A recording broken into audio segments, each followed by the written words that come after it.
Welcome back to the channel. I am Working Man Reads, aka Josh. Thank you for joining us. So the last couple weeks down in the south here, we got hit with a storm. And if you don't know, I'm from up north, so it was kind of comical how everything shut down. I'm not used to that, but it kind of ruined my reading because work got way busier for me. But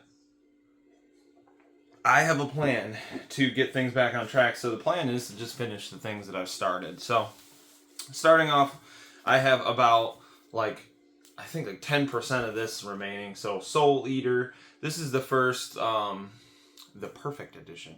I've been kind of enjoying this one. It's kind of so-so for me. It's not going to be one of my top 5 mangas, but I am going to be finishing this probably actually today. Because I got tons of time to read until I got to go to work at 8 tonight. So next, I have been reading this one with my daughters, honestly, for like a couple months. So we read I read a chapter, then my eldest reads a chapter. This one's really fun if you have a kid in your life, or if you just enjoy reading like R.L. Stein type of books. Like it's about that age level, like the Goosebumps or so if you read this one's all about a little kid who has to go to the dentist, and he's terrified of the dentist because he's had bad experiences, and this new one opens up in town, and we're getting to this point where we don't know if they're aliens or what's wrong with these people that run this dentist office. So that's Open Wide by I Am Eerie, which I think is a cool little pun of a name. So that one will probably finish hopefully this week. Next, I've been reading In the Miso Soup. I've been really enjoying this one. I do think towards the middle here, it's been kind of a little bit bogged down just because I wasn't in the mood for it. So I've been kind of picking at it. But it's not bad. I've been enjoying it. It's just I kind of got a little bogged down with it just because I was wanting to read something different, which is the problem with me, is I like to jump around a little bit. So that's why this rest of the month, my sole goal is to at least finish 3 of these books on my stack that I've already finished or started. So, if you don't know about this one is it's like a seedy underbelly look at the Japanese, escort, situation, and a lot of the, nefarious activities that can happen, when it comes to sex work and all that. Next, this is kind of a fun one.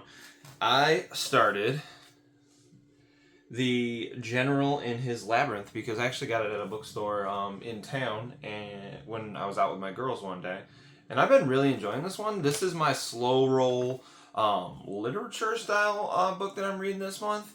And so before I even really dug in, I did research on the main character, which is Simon Bolivar.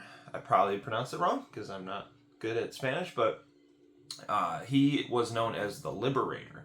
And basically this book was well researched by Gabriel Garcia Marquez, who also wrote 100 Years of Solitude. So this one is really, it seems pretty accurate because it basically is telling the story of the final years of the Liberator's life, and when he was basically no longer going to be in control of Venezuela and his great country that he was trying to create. He was trying to unite all that, that top northwestern part of South America. So I think it's Venezuela, Bolivia, which is actually named after Bolivar, and the rest is I think Colombia, stuff like that. You get the point.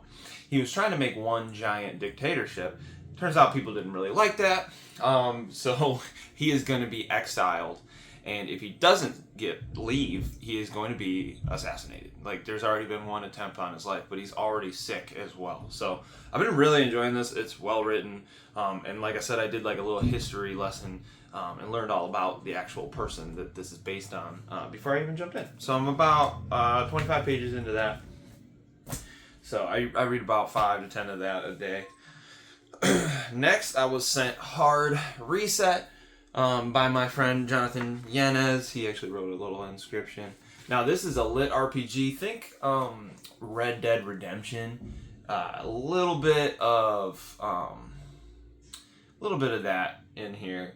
Red Dead Redemption style, but in a sci-fi world. Like, he's basically on a planet that he can't identify, that he doesn't think is real. And he's in a game. He's in a video game. He doesn't know why he's there, though. Every person is sent there, and they have to complete a task before they can go back to the real world. So this one is super fast of a read. Like, I have not even put that much time into it, and I'm on, like, page 60. So, like, I could probably sit down and read 3 chapters right now. So it's well-paced, like, very fast-paced. Every chapter kind of ends in a cliffhanger, which I appreciate. Makes you want to keep reading. So I'll send the ARC for this. This is out now, February 10th. It was released. Next, I will say, so actually we were at a Girl Scout booth for my daughters, and they had a free little library, and I have never read these books. And I know they were movies. I know they're super popular when I was a small child, like when these first came out.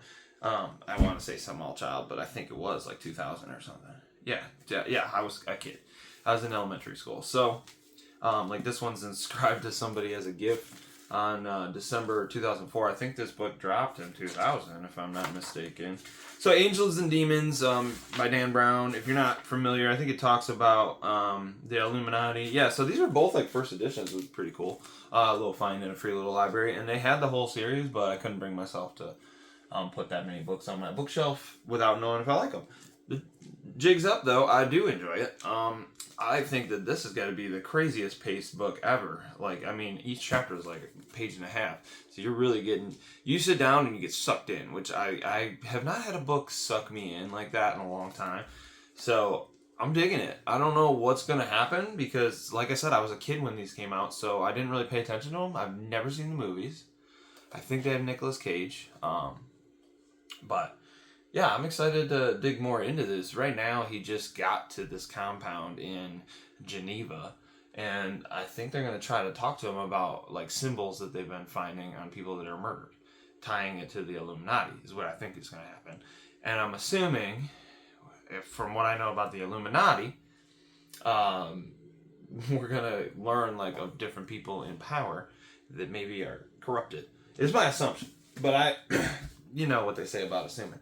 And then I got the Da Vinci Code, which looks shorter, which is interesting. And this is like in perfect condition, and I think it's a first edition. So, and again, separate person this was gifted to, and they write their little name in it.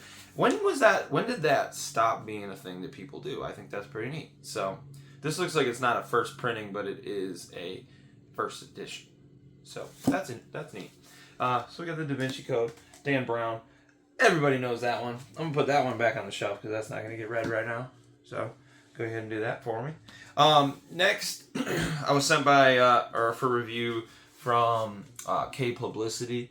Well, I'm going to pull a little sheet out. It's pretty cool. They give you a little thing that I'm supposed to talk about.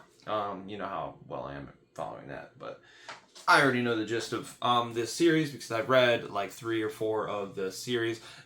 This one was actually advertised that you don't... it's a standalone. He writes them a lot. Nick Petrie. He writes it a lot like Jack Reacher. So you can just pick it up and you're dropped in. And yes, there's returning characters, but they're not simultaneous like storylines. They're all individual like standalones is the word I'm looking for. This one sounds pretty cool. I think it's like it has to do with like, if I remember correctly, like a computer. So this is a little thing at the top. In this new installation of the best-selling and award-winning series, Peter Ash rides to the aid and an investigative reporter who may have stumbled on a story more explosive than Peter can handle. And yeah, so this one just looks dope, and it's purple, which I don't think I've ever seen a purple hardcover like that. So that's pretty dope. Yeah, I love the series. It deals with like he's an actual like war veteran, Peter Ash, the main character, and he has a lot of PTSD, but he's still like willing to whoop some ass. So I think that's pretty cool because like, you know, Jack Reacher, he doesn't have any like there's not really that representation of like a mental health thing or any, you know, really in his books from what I've read. So I think it's kind of cool that like, yeah, he's willing to do the right thing and kick somebody's ass, Peter Ash, but like he's dealing with his own mental health struggles and stuff. So I think that is pretty dope. So I recommend this one. Without even reading it, I just if you haven't read this series, I definitely would check it out because I think it's pretty sick. So I put that right there too because that's gonna take a minute to get to.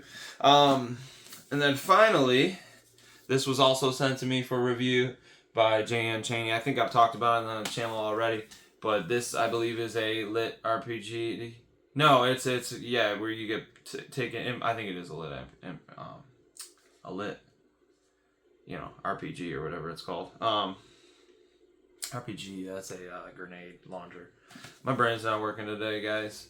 But yeah, Adventurous Column. This one looks really cool. This is definitely on the radar because it was sent to me for review, so I got to do it. So those will go on bookshelf for that. Now, finally, what I want to get to in March. So this is going to be my spring novel. Okay, the book I want to read in spring.